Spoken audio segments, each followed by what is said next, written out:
It's Captain Mike Godbout again.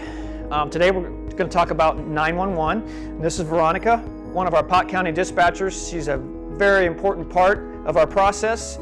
Anytime for us to go to any emergency, we have to use the dispatch center. That's where it all starts. So we have to be able to work together, because if we don't get dispatch information, we don't have a job.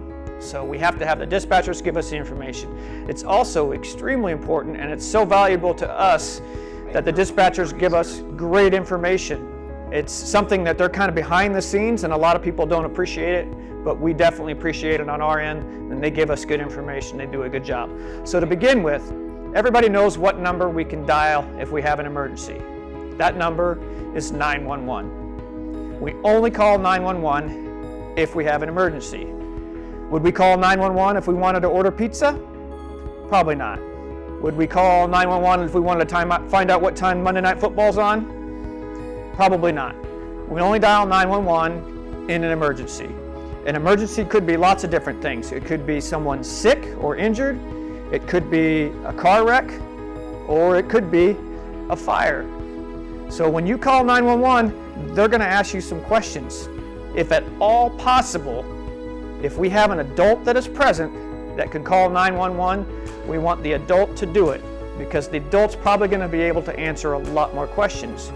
But if you don't have an adult that's there to dial 911, or maybe the adult is having the emergency, then you call 911 and they're going to send help.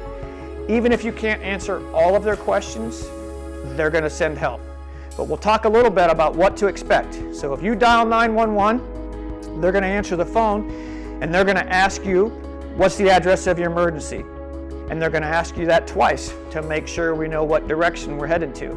So if you make sure you know your home address, or if you're out somewhere and it's a car wreck, if you can maybe look at a building that can give us a benchmark, even if you don't know what the address is, that will help.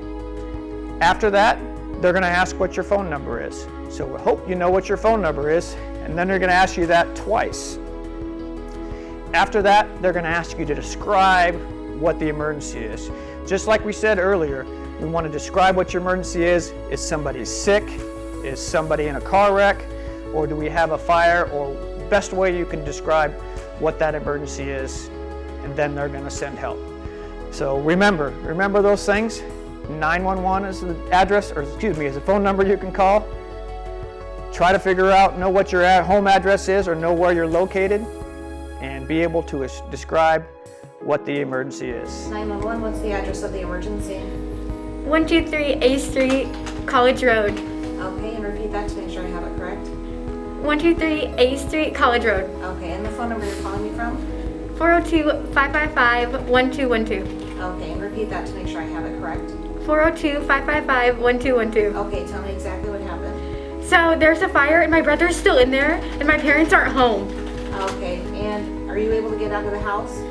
Yeah, I'm able to get out, but my brother's still in there and I'm so scared. Okay, go ahead and get out of the house. Where exactly in the house is your brother? He's in the back room. Okay, and where's the back room? Is that upstairs or on the main level? It's upstairs. Okay, and is it in the front of the house, or is it in the part of the house facing the back of the house? It's in the part that's facing the back of the house. Okay, and do you know where exactly the fire started in the house? I think it started in the kitchen, but I'm not really sure. Okay, and are there any other people in the house, or any pets or anything? Nope, just my brother.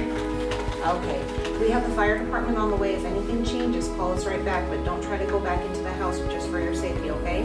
Okay, thank you. You're welcome. One thing we need to kind of clarify when we're talking about dialing and calling 911. Most people nowadays use a cell phone to call 911. Lots of times we still have landlines, so they work two different ways.